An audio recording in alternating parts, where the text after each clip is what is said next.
Yeah, I'll react to that, sure. Okay. Hey guys, I saw swept into sea is the first thing I read, and I immediately thought it was talking about like ancient Doggerland, like Neolithic. Clearly, this isn't something ancient. This is pretty recent. A village was swept into the sea. I don't know. All I know is that it's in Cornwall. So that is how I got here. My name's Connor. If you're new, hope everyone's doing well. What happened? Fault line. Original link, top of the description. Let's go, guys. How a village was swept into the sea. This is the village of Boscastle in Cornwall, England. And the families that live here have called it home for generations. It was once famous for its picturesque harbour, attracting thousands of people each year.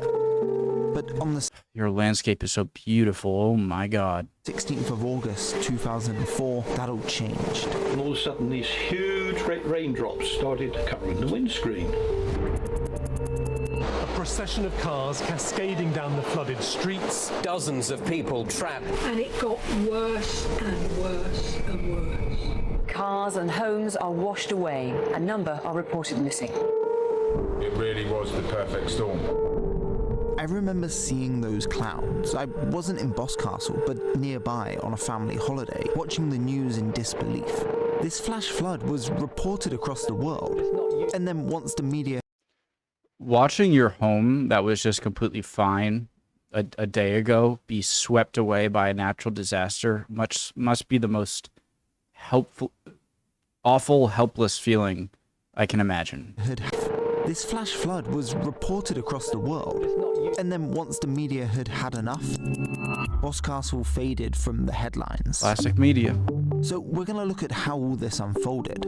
I've been given access to local archives, and I'm making the trip to Boscastle to spend time with residents and search and rescue personnel, to understand the village's unique geography and climate, to show you how one storm destroyed a community and what happened in the aftermath to try and save it. These news clips are all that I know of Boscastle, and at the time my 11-year-old brain just couldn't comprehend how this could physically happen. But I guess lucky for me, 20 years on, I have a YouTube channel that this is kind of our wheelhouse, and I can just... Hey, 11 years older, he and I think, are the same age. Not that that's 20 important. years on, I have a YouTube channel that this is kind of our wheelhouse, and I can just make it my job to figure it out. But I want to hear from experts and locals with the benefit of hindsight. So I'm going to take a road trip with my photographer friend Kira down to Cornwall, which happens to also be one of the most beautiful parts of England. First of all, your tides are mind-blowing. So I'm going to take a road trip. Oh my god, that... with my photographer friend Kira down to Cornwall. What was I talking? The tides. I got distracted by grass again. Just a normal occurrence. Just being on the beach one time of the day and then in the water the other. Which happens to also be one of the most beautiful parts I gotta stop of England. Okay, I've just arrived in Boscastle to show you guys really how this area was affected by this flood and what makes Boscastle so unique. We have to go all the way out to the coast. Boscastle has a local population of just 706 residents. Wow. But in the summer months, it can swell into the thousands. And its geography is pretty wild. Most live here at the top of the hill, but the village extends down this steep-sided valley, which leads out to the North Atlantic. Today, Boscastle survives on tourism, but in the 19th century, this harbour was the only location that boats could pull in along the north coast of Cornwall for about 40 miles, making it an important commercial port for the south. What is that?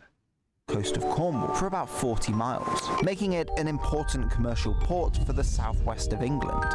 It was at one time a very busy little harbour. This is Anne Knight. She and her husband Rhod have lived in the village on and off for most of their life and run the Boscastle Community Archive. If you imagine coming in there in Victorian times where the sides of the river was piled up with manure, they used to render down whale blubber. There'd be masses of coal piled up. Heavy goods Not a for the great southwest smell. had to travel by sea and would be unloaded here, coming down from Wales, Bristol, Bristol, and even as far as Canada, France, and Spain. Over time, as the shipping industry evolved and larger ports grew in size, the need for places like Boscastle declined.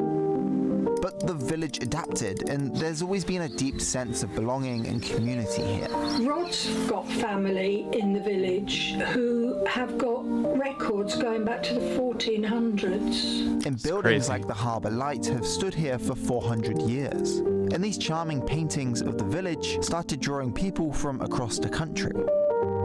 By the mid-20th century, the village had become a popular destination for tourists. Looking at this map of Boscastle, you can see at the bottom of the valley there is a point where these two rivers meet, the River Jordan and the River Valency.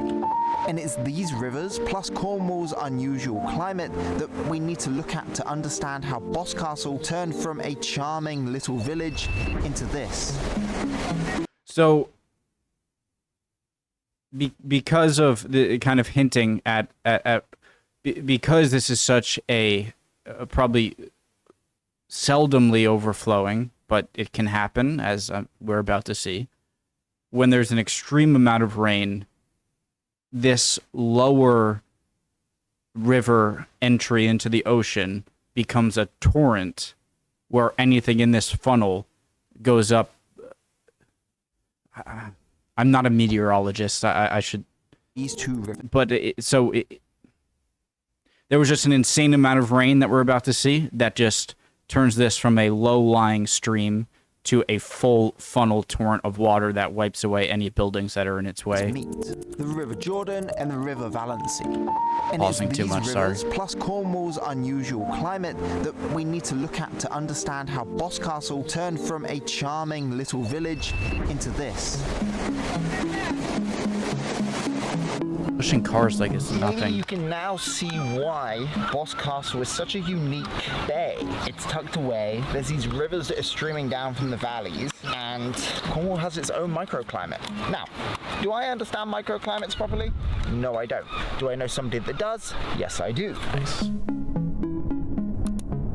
It's a very unusual place. It's sticking out into the middle of the sea because you've got sea on both sides that is controlling what's going on in Cornwall. This creates what is known as a convergence zone, where warm, moist air from the Atlantic clashes with cooler air over land, creating localized weather patterns or microclimates. So you can often find sunshine on one side of the hill and heavy rain on the other. And that's what we saw on the day of the flood in 2004. I'm here in Port Isaac, just down the road is Boscastle, and here is the lifeboats that were first launched, and I'm here to meet Damien, who was there on that day. It was a day very similar to how it is today, and my pager went. That squawk of the seagull might be annoying to some people, but it's one of the most soothing sounds to me. And here is the lifeboats that were first launched, and I'm here to meet Damien, who was there on that day. It was a day very similar to how it is today, and my pager went off. Brief to me was that there was mass stranding and significant flooding at Boscastle. But as soon as we left the harbour and started making our way up to the east, it was very obvious that there was some sort of weather front hanging over Boscastle. The closer we got, the more atmospheric it was. The cloud base was a lot lower, the light was diminished, and then all of a sudden one of the helicopters from Coldrose came over the top of us at about 50 feet, and as it bared to its starboard to go into the harbour, it came straight over the radio. Caution, Port Isaac on your entrance to the harbour. There's Debris?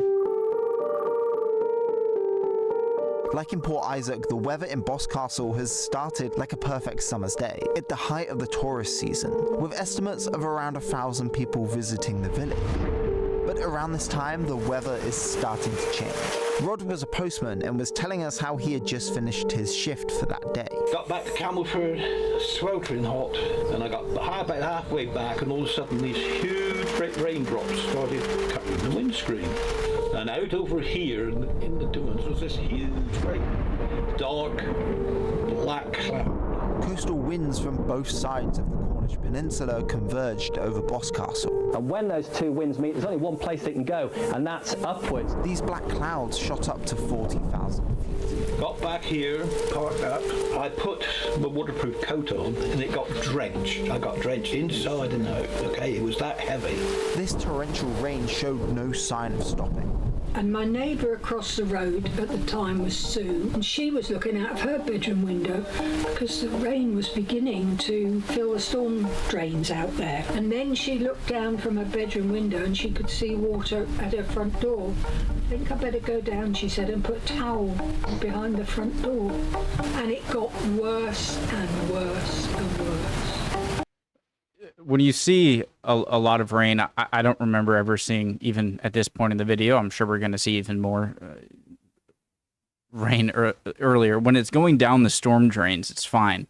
But as soon as the water pools above the storm drain, then a few bells start to ring. It's like, okay, well, if it can't go down there, then where else is it going to go? Also, when it comes to just the darkness of the clouds, clouds are just water, right? Just in gas form. And so the darker the cloud, the more saturated it is. And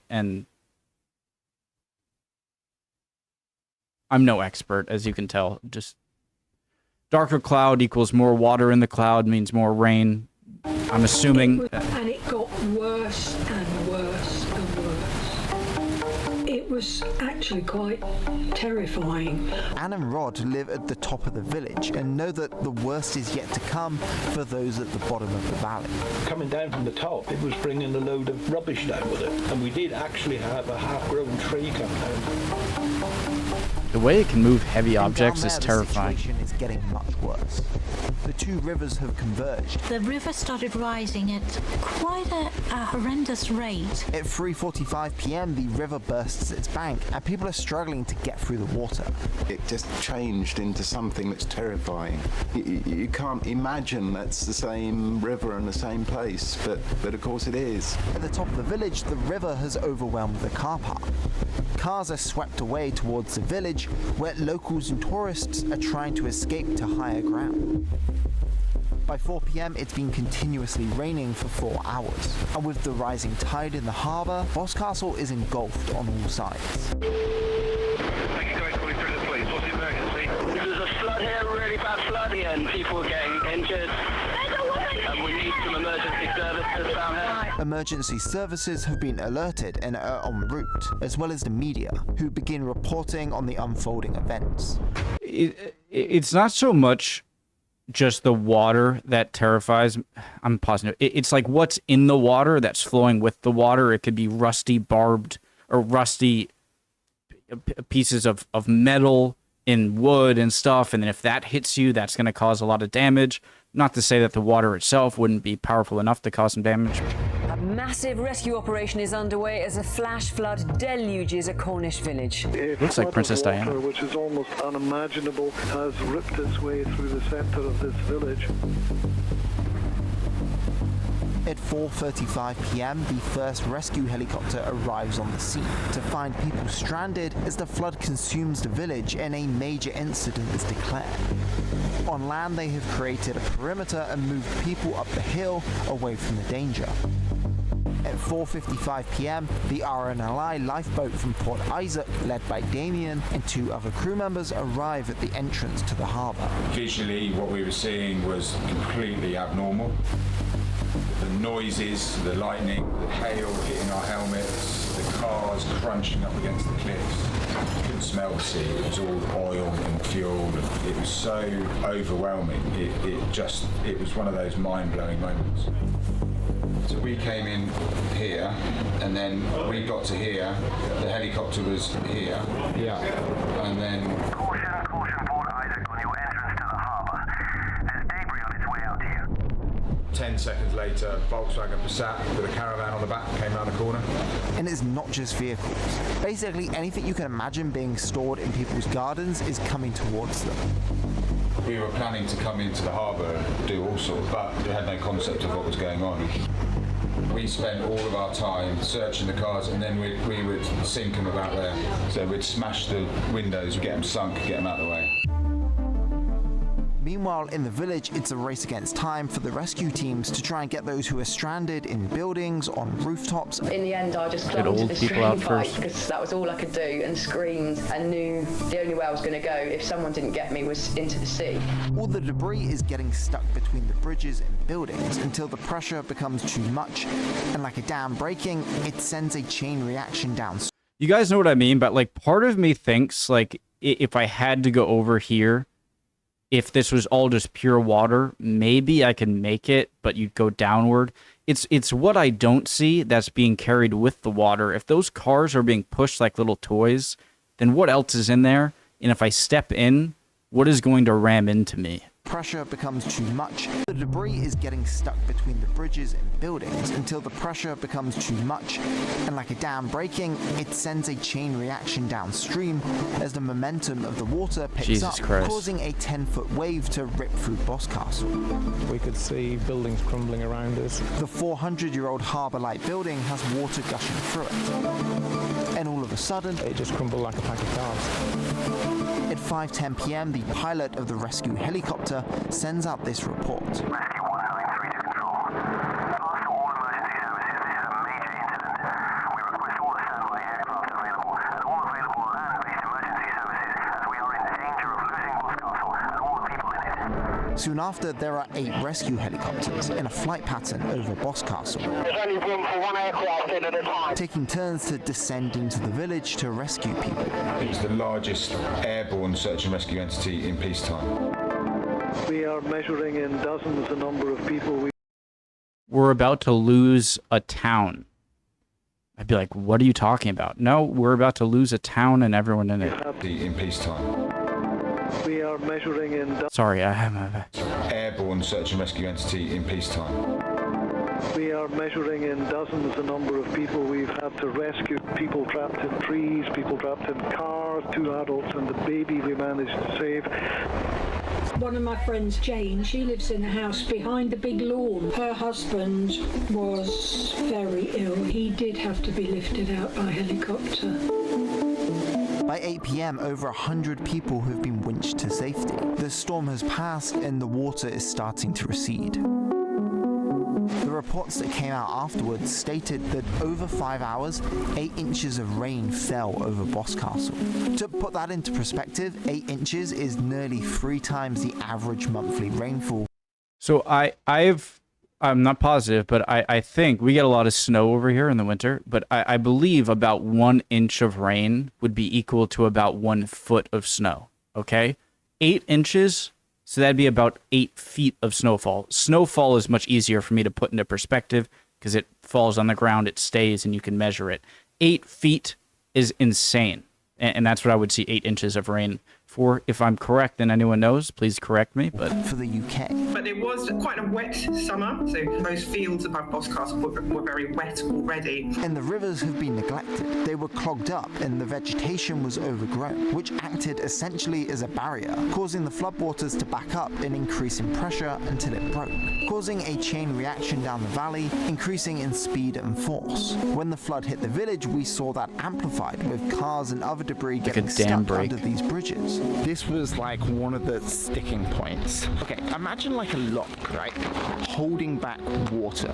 This kind of acted as the final lock. This bridge was not like this, it was an old stone bridge. At some point the water got over that and these cars were swept away, which then led to a wave that was about 10 foot that swept out into the bay. Actually being down here, looking up into the valley where the water was coming from, is frightening. But despite one of the most severe flash floods in the country's history, remarkably, there were no fatalities and just 8 minor injuries reported. Really, I think we're very, very lucky nobody was killed in this event. People that makes you feel a lot better.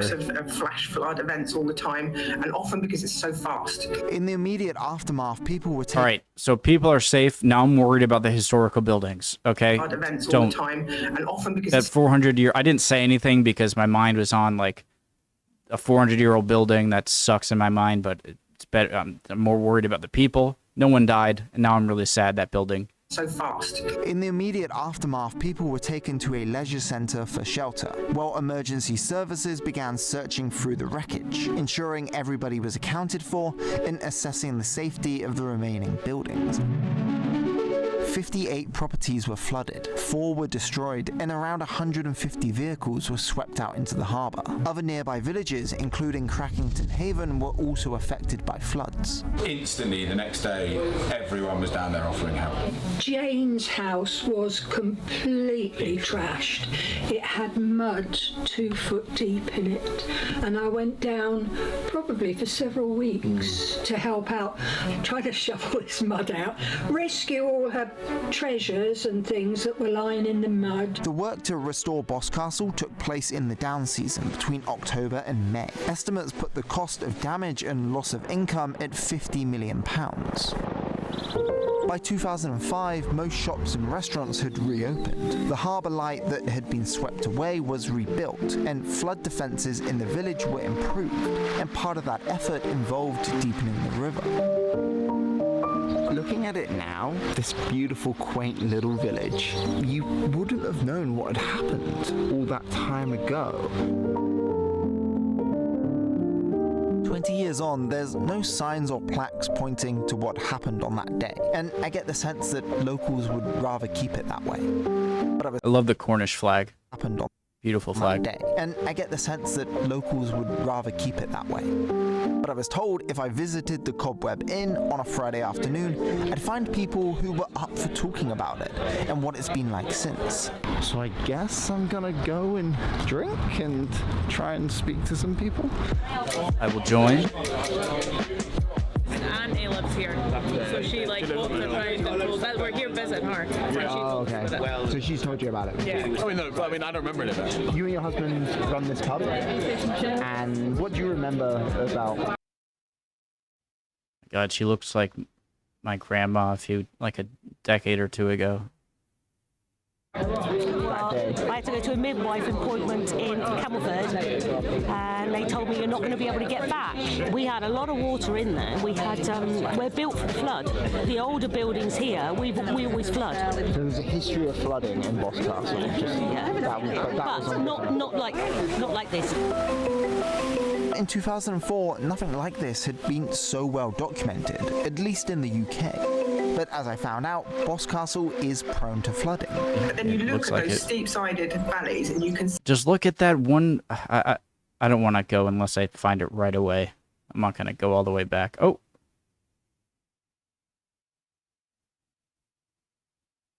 No. Oh, maybe I'll do it after. See that has been carved out of the landscape by a rushing, raging river. Yeah, you're clearly in an area that isn't often filled up, but when there's an amazing amount of rainfall, it does have evidence of pushing a lot of the stuff away. But when you build stuff there that you're not used to, those freak events like this one, then when those things happen and you have buildings and people there, it's not out of this world that could happen. We know that there were floods in the late 1800s and the early 1900s too. It has flooded before. Flash floods along this coastline are not unique. In fact, 52 years to the day of the Boscastle flood, the village of Lynmouth in Devon was hit in the... Look at how big that this, what is this called, estuary? The end of this, what is the river that just... So in ancient times, I'd imagine this entire thing was carved out of just massive water flow until it just became this giant river. Hit in the night, which devastated buildings and killed 34 people. Experts said that the 2004 flood was the kind of event that you'd expect to happen once every 400 years. Hannah explained to me that while the risks are rare, advancements in forecasting and flood risk zoning are helping communities prepare. While there are now better plans and structures in place to manage floods, flash floods can still be very difficult to control. But of course in these catchments they tend to just like smash through everything because the water is more powerful than these huge concrete walls. So 20 years on, my adult brain has finally been able to piece it all together. Walking around here listening to accounts from the people who have lived it has answered those questions in a way that I couldn't get from just reading about it. And I also wondered what happened after the media left. Like, how did Boscastle move on? I think it was the Sunday after the flood. I had to go to hospital. I had 11 days later. Pub opened 12 days later to wet the baby's head, and we stayed open ever since. Oh my gosh. Tourism quickly returned to Boscastle, and like a lot of these idyllic coastal towns, it comes with mixed feelings. What is it like today? It's a little bit lonely in a way. We have different neighbours used to be every week, but with Airbnb it could be almost every day. It's got a thriving business there again now. The shops are open, they're vibrant, they're back to former glory. What's it like now in Boscastle? Busy. Yeah. Different. A lot of people that were here when the flood was here aren't here anymore. A lot of people have gone. There's only a handful of us left now. A lot of them I think had had enough, but yeah, I mean, older people go. Just how it happens, I suppose, really. And for me, I guess I no longer picture Boscastle as this deluged village, but instead a place kind of like no other, tucked away in this steep Cornish valley that has a surprising amount of history that stretches further back than one fateful day in 2004.